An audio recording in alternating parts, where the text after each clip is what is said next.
करीब 18 महीनों के अंतराल के बाद बांग्लादेश में चुनावी लोकतंत्र फिर से पटरी पर लौटता दिख रहा है।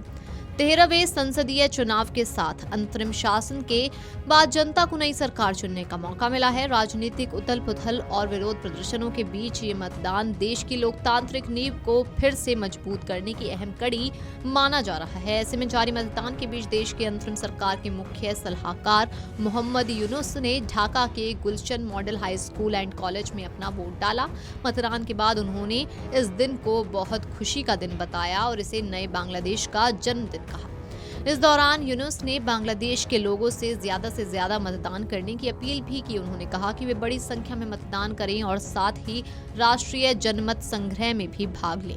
बता दें कि मतदान से एक दिन पहले देश के नाम अपने संबोधन में उन्होंने इस चुनाव को देश के राजनीतिक इतिहास का महत्वपूर्ण क्षण बताया था। उन्होंने कहा था कि ये चुनाव और जनमत संग्रह बांग्लादेश के इतिहास में एक अनोखा और महत्वपूर्ण अध्याय माना जाएगा।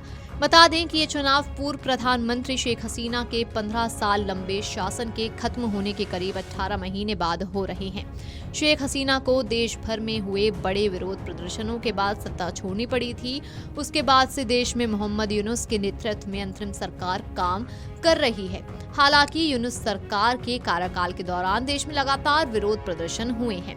इतना ही नहीं, कट्टर इस्लामी संगठनों के प्रभाव में बढ़ोतरी और अल्पसंख्यकों के खिलाफ हिंसा की घटनाओं को लेकर चिंता जताई गई है। कई अंतर्राष्ट्रीय मानवाधिकार संगठनों ने आरोप लगाया है कि इस दौरान कानून व्यवस्था की स्थिति कमजोर हुई है और ठोस सुधार नहीं हुए हैं। स्थानीय मीडिया रिपोर्ट्स के अनुसार इस चुनाव में लगभग 12 करोड़ 77 लाख पंजीकृत मतदाता मतदान करने वाले हैं। इनमें करीब 6 करोड़ 28 लाख महिलाएं शामिल हैं। खास बात यह है कि पहली बार वोट देने के लिए पंजीकरण कराने वाली महिलाओं की संख्या पुरुषों से ज्यादा है। लगभग 27 लाख नई महिला मतदाता हैं, जबकि नए पुरुष मतदाताओं की संख्या करीब 18.7 लाख है।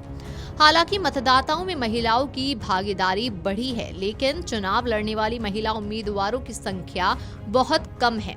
कुल उम्मीदवारों में से केवल 83 महिलाएं चुनावी मैदान में हैं, जो कुल उम्मीदवारों का लगभग 4% है। इनमें 63 महिलाओं को राजनीतिक दलों ने टिकट दिया है, जबकि 20 महिलाएं निर्दलीय उम्मीदवार के रूप में चुनाव लड़ रही हैं। गौरतलब है कि बांग्लादेश में चुनाव ऐसे समय में हो रहे हैं जब राजनीतिक माहौल काफी तनावपूर्ण है।